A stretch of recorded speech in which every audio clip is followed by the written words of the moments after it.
got stuck on a sandbank. I was out with my grandson. I got stuck up on the Thames there. And this boat came past and said, "Do you want a tow?" Never seen them in my life before. So, I said yes, and they tied up and started pulling me off, and in the process they got their line wrapped around their propeller, and so then it was open the back thingy and get the kitchen knife out and saw the thingy off, and they did get me off, but they wrecked their tow line in the process, which was just amazing. And I said I felt really bad. Don't worry about it, we need another one anyway, or we've got another one anyway, don't worry about it. And it's like, I did actually, they moored just up here, and I did take my card and put some money in it, which was enough to buy them a new tow rope. So they sent me a card saying, "Really nice, thanks." But, it was just the fact that they would go to that length to help somebody off a sandbank. I felt terrible that they lost their tow rope. But anyway, yeah. Yes, people are more friendly. I think, just being on the water or being near the water makes a difference.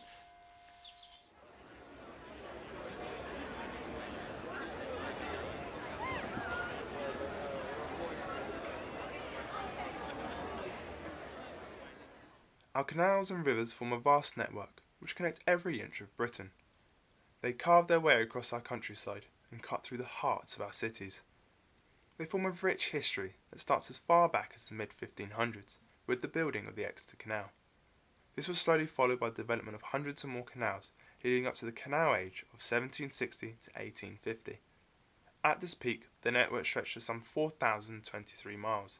Nowadays it's nearer the region of 2,000 miles, but the canals are as busy today as they ever were in their heyday. The waterways played a vital part in building our towns and transporting agricultural, industrial and domestic materials and products around Britain. Today they have become a place of leisure and tranquil living. Where once a setting for buzzing commercial industry carrying various goods from coal to bricks to household waste, it is now a network visited by millions of people and home to thousands more. Around 35,000 boats now occupy these waters, a majority of which are houseboats. They come in all shapes and sizes, from the extremely small to exceptionally large, the remarkably old and the ultra new. They are painted in an array of colours and called a variety of names.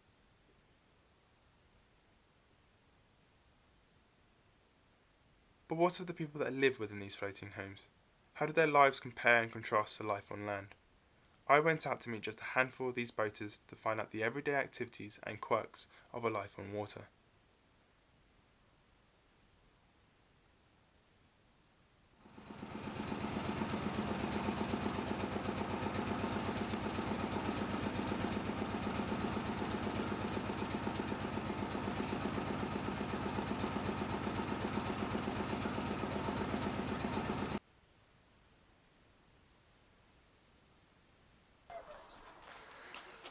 Well, the number one would be the attraction of living on a canal and being close to nature, because you don't get that much in big cities like London.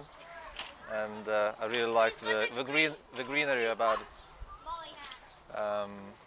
The second reason would be the economical way of living, because it doesn't cost as much as renting a place in London. The third would be, I guess, being involved in a community, because once you buy a boat, you become part of a community. It's not like you buying a house. It's different from buying a house and being excluded and isolated. Because here, when you buy a boat, you straight away you get involved to know other members. So yeah, these three would be my most influential reasons why.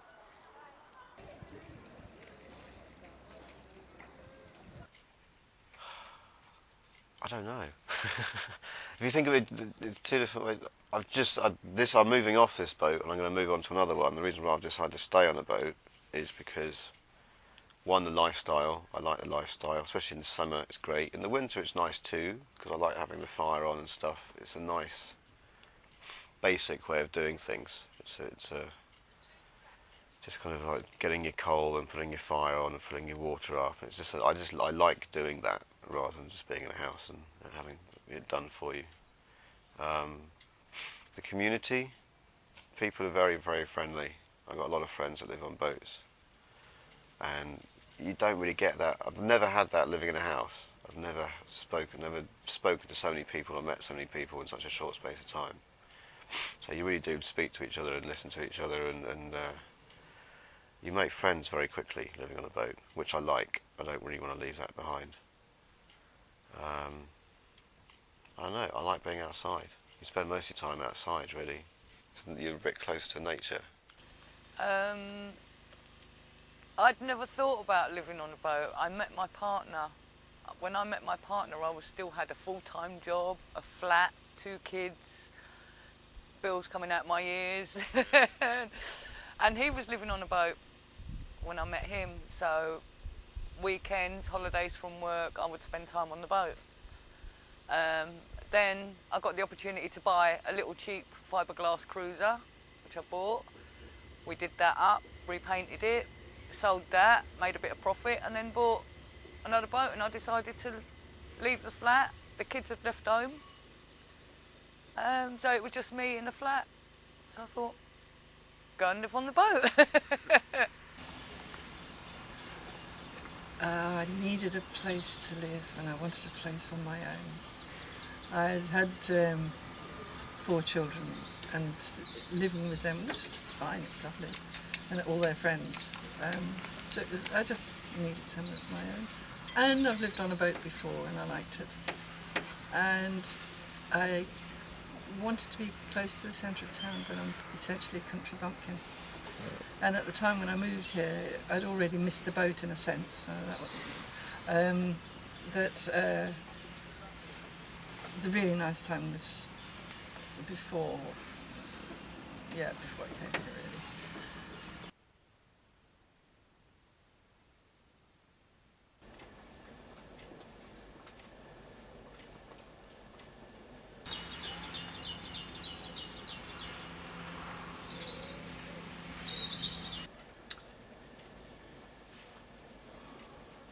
Oh, I never really thought about that.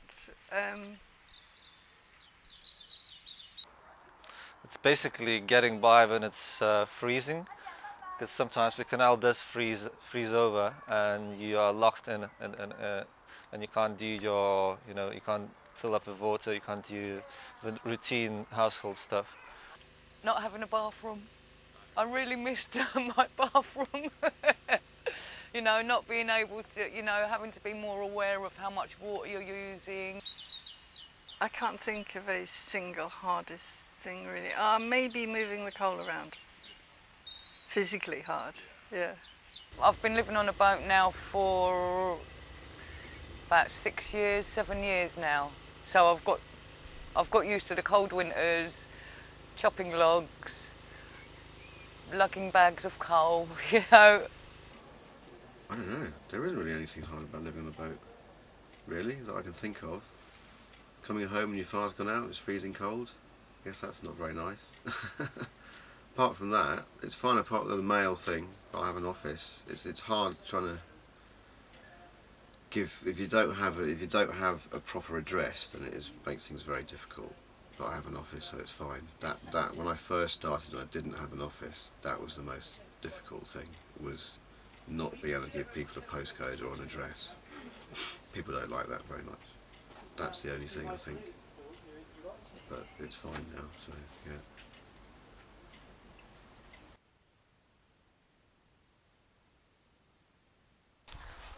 In general, I would say that it's a positive thing, because people do appreciate what we are putting into the water. I mean, we don't want to use any chemicals, and for people living on a boat, and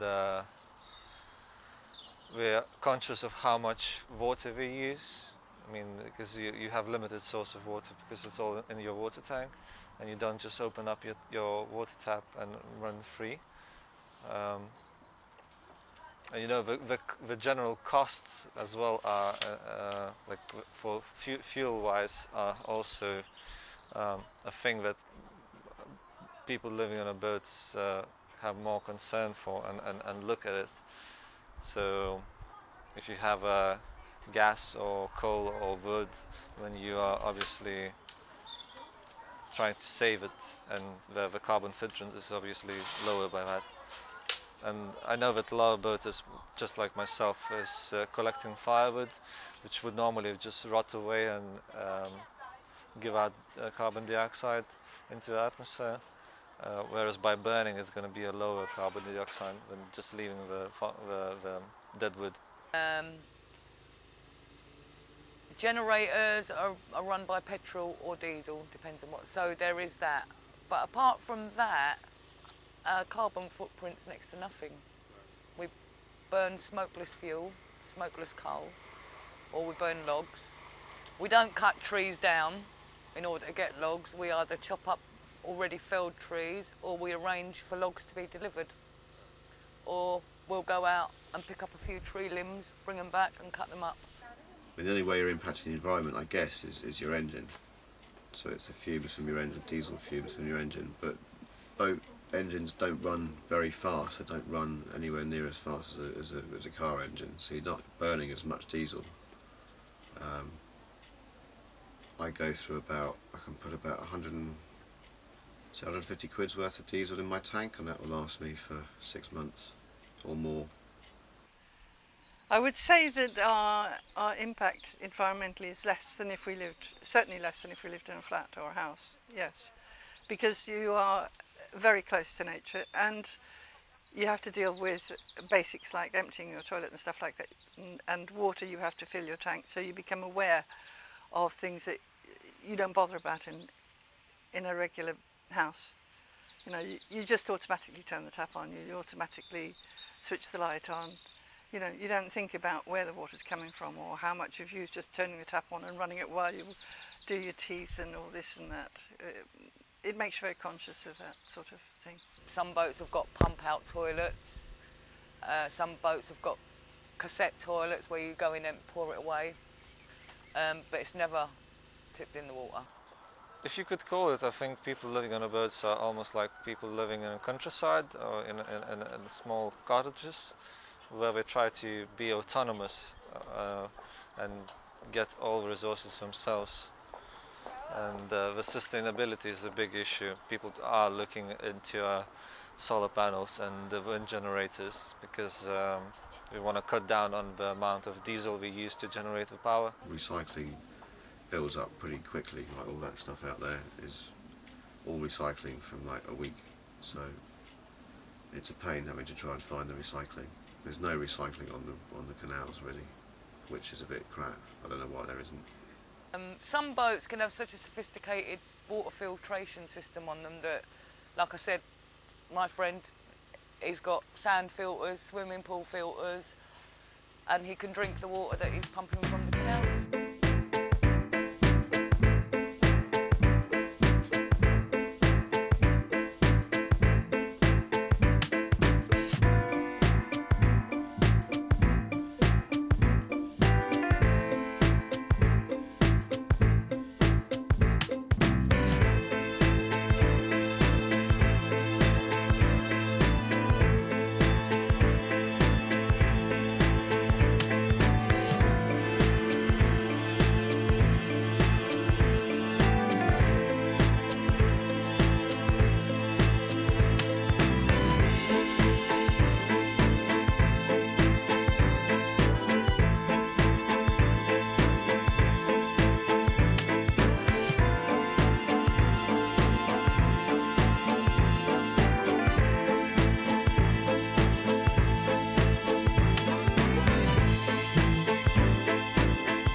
No single organisation is responsible for the maintenance and upkeep of the UK's waterways. British Waterways are the largest of these public corporations and charge for nearly 2/3 of the network. They care for around 2,200 miles of the canals and rivers in their grid. Their responsibilities vary from general preservations, cleaning of the waters and caring for the needs of their licence holders. The waterways they manage also supply water companies, industry and agriculture with much needed water. Ironically, they also provide up to £67 million worth of flood defence and drainage every year by transferring and intercepting floodwaters. British Waterways are also starting to invest in other areas to provide environmentally friendly means of powering buildings with micro hydroelectric generators and wind turbines. as well as offer companies water-based cooling systems to save money and the burning of fossil fuels. Absolutely not. Absolutely not. Having said that, I don't think British Waterways ever have. It's maybe more obvious now. If you enter the Midlands, the facilities are amazing. Whereas around here, there's nothing. They sell winter moorings with no facilities. You can buy a winter mooring for 5 months over the winter, but there's no water or toilet facilities or rubbish disposal. I think in the winter months there should be more support from British Waterways when the canal freezes over, because it does cause a lot of trouble. So you get the impression they don't really care. They take away a water point which was there, they take it away and they say tough, sorry. Don't even say sorry, they just say tough, go somewhere else. British Waterways are aware of the condition of the moorings, and they have done absolutely nothing about the moorings. They do occasionally come when you ask them to come and fix a tap because it's leaking, but they waste huge sums of money on having contractors coming from miles around to do piddling little jobs that could be done by a local plumber, for example. Yeah, it's British Waterways. I think they need to get their relationship with the people that live on boats a bit better, because most people who live on boats have a very negative view of British Waterways. And that doesn't help anyone, I don't think.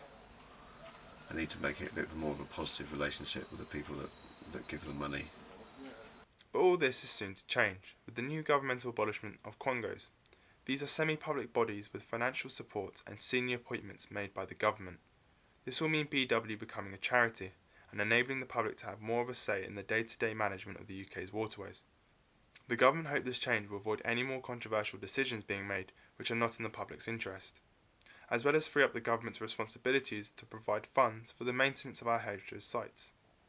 As with many of these situations, it will ultimately boil down to money, and how BW managed to raise the extra funds needed for their continuous works.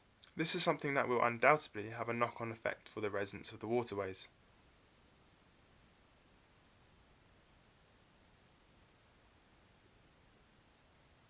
That's another reason why I wouldn't move off the boat, because I would miss the community. I travel around 5 or 6 different spots in London. I have a friend who lives in a boat just 2 boats down that I'm moored next to, usually double moored to for 80% of the time. We're moored in the same spot. I have other friends in East London that it's nice to kind of come up to a moorings place and see your friends that you haven't seen for a couple of months and say hello, and you always know someone within those 10 or 20 boats. You know someone, you can go and say hello and meet their friends, and yeah, the community is very important. I know all my neighbours, some of them better than others, and I know the others, the boaters at this end more than at the far end, because we kind of pass each other more easily, I suppose. I've got friends here where I've lived in the street for 18 years and spoke to my neighbour maybe a dozen times because we were both shy and we both of us didn't want to have to talk to each other every time we went out into the garden. And so, I actually spoke more to her after I'd left than I did in all the years that we lived next door to each other. I do like being part of a community and working towards the same goals as other people, and sharing, the same likes and dislikes. But yes, it did help me because coming from another country, you are bound to have fewer friends and to make fewer friends as well. So it benefited my social life, obviously. And it doesn't matter if you're an actor, they'll sit down and have a beer with you. Yeah, because you're all in the, pardon the pun, same boat, so to speak.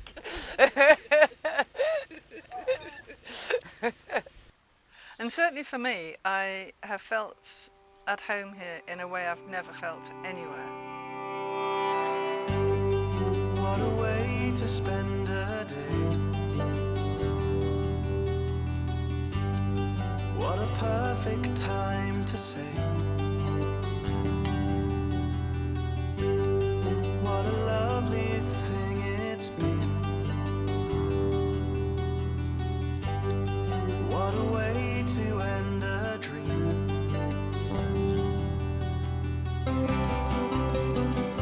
tiptoeing irony, unspoken accord. What a way to spend a day, frantic for you. What a lovely game to play, the antique. Yeah. You still suck at yourself? I don't myself, no, but my daughter-in-law, when she came down for the first time last year, we took her on a boat trip and she felt a bit queasy, and I said, well, there's no waves, it's not like you're on a ferry. But yeah, she still felt a bit queasy. Ah, yes. But not when I was on the boat. It was when I was in a house. So, you know, like on the boat it's fine, you expect to move somehow. You adjust very quickly. But it was when you got onto dry land, and I found particularly in a bathroom. No, we never had this issue ourselves. I know that some of our visitors had it, and but it's one of those things which you can easily get used to. As a matter of fact, I think it helps you to fall asleep when your boat is rocking and in motion. No. No? No. That'd be quite unfortunate. I think. When we lived on the boat before, we had a cat and a dog, I think, only one dog. Yeah. And they were all seasick. You could, you know, when they got off the boat and they'd be walking like drunks. It was really funny. So I think it's part of the animal condition generally. Insects is not a problem.